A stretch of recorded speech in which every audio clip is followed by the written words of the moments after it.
On the afternoon of July 22nd, 2025, NYPD officers arrived at a mid-rise apartment building in Fordham Heights, the Bronx, answering a 911 call with chilling significance.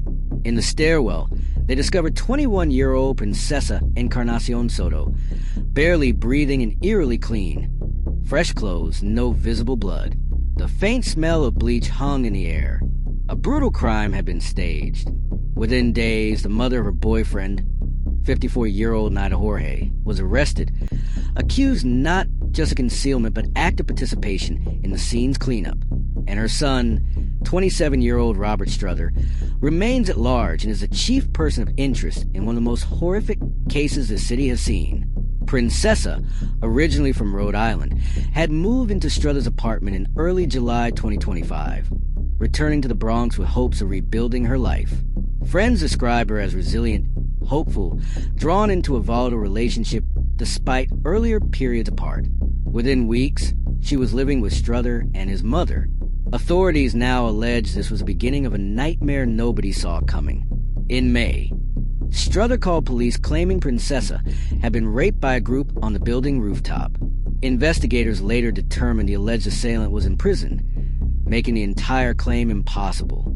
Police now believe that fabricated call was a calculated attempt to conceal internal injuries requiring medical attention, inflicted upon her over months. By July 22nd, she was found tied up and tortured inside the apartment, then dumped into the stairwell in an attempt to erase all visible signs of violence.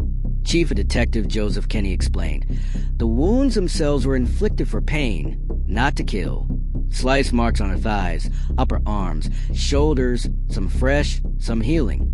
She was tied down, stabbed from head to toe, possibly beaten with a hammer. It was torture in its most depraved form.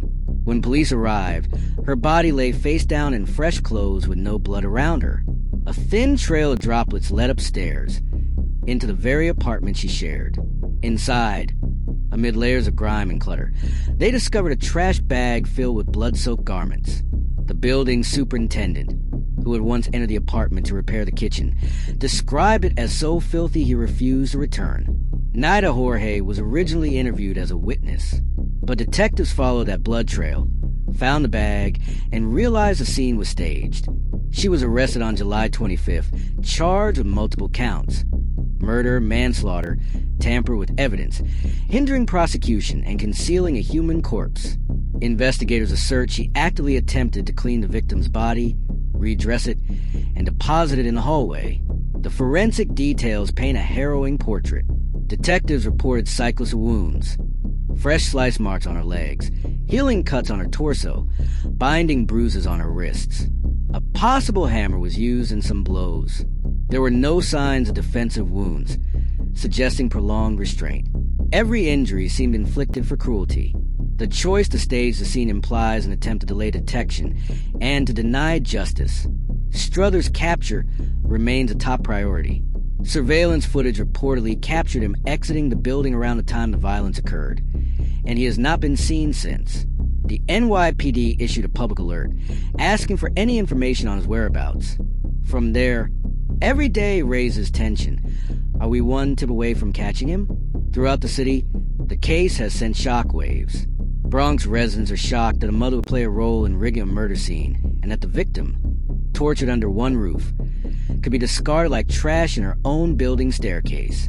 A municipality once again forced to confront domestic violence, not as a hidden trauma, but as a traffic corridor of deception and brutality. Reports have already surfaced, highlighting the apartment's years-long neglect. This was not an isolated crime. It was an environment built for silence. Here is what we know. Princesa moved in around July 11th, 2025, seeking a second chance. In May, Strother called 911 alleging rape in order to deflect attention from bruises and wounds. On July 22nd, she was found tortured in the stairwell. Not dead at that moment, but battered beyond hope. Blood trails led to her apartment. A cleanup attempt suggests involvement beyond negligence. 2 days later, Strother's mother was arrested, and authorities launched a manhunt for him.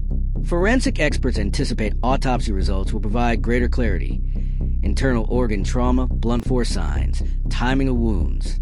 Prosecutors will likely lean heavily on evidence of the stage scene and the blood trail to argue Jorge was complicit, at minimum aiding in covering up her son's crime.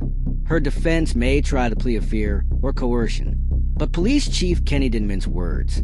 She did attempt to clean up the crime scene. Why does this case matter? Because it exposes how domestic violence often hides behind walls of shame and secrecy. A false rape report used to mislead first responders, an abused woman dumped like refuse. It raises urgent questions. Were there prior calls for help ignored? Did social services ever intervene? Neighbors say the apartment's neglect was long visible. Astray. The psychology runs deep. Why does a mother cover up torture inflicted on a young woman in her house? Is it loyalty? Fear? Coercion?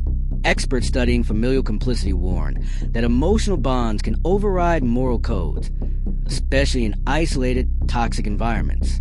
Judgment falters when family ties eclipse empathy. Comparisons to other Bronx tragedies resonate in the public mind. Just today, authorities indicted another Bronx mother in a different case. Stephanie Castillo, arrested in connection with murdering and dumping newborn twins a half-mile away in 2020. That case, too, was built on DNA evidence and the shock that a parent could commit such an atrocity and hide it for years. The layers of horror compound. A young woman tortured under false pretenses of love. A mother who may have aided in staging her death. A suspect still roaming free. A building ignored despite warnings. A pattern of violence shielded until blood traces betrayed it. What happens next will shape public perception. If Struther is captured, the narrative could shift, revealing motive, domestic history, and possible pleas or plea bargaining. Jorge's trial could expose disturbing details of household abuse, mental manipulation, or fear. Forensic results may deliver clarity or contradiction. As fragments unfold, the victim's story demands attention and resolution. You, watching this, become part of that attention. Share, subscribe, and ring the bell so that viewers like you stay informed as new developments emerge. Comment your theories. Was Jorge protecting her son? Was this a calculated conspiracy or a desperate act? Did signs of abuse go unnoticed or ignored? Most importantly, if you know something, contact the NYPD. Every angle helps paint the entire picture. Because at the end of the day, behind every horror story is a voice silenced too early and a truth that demands daylight. Princesa did not deserve the torture, the concealment, or the cover-up. Her death reminds us that darkness can thrive behind closed doors, and only sunlight can dispel it. Stay with us. The hunt for Robert Struther continues. Jorge's courtroom fate awaits. Forensic truth begins tomorrow. And this story, tragic, bizarre, unforgettable, is just the beginning.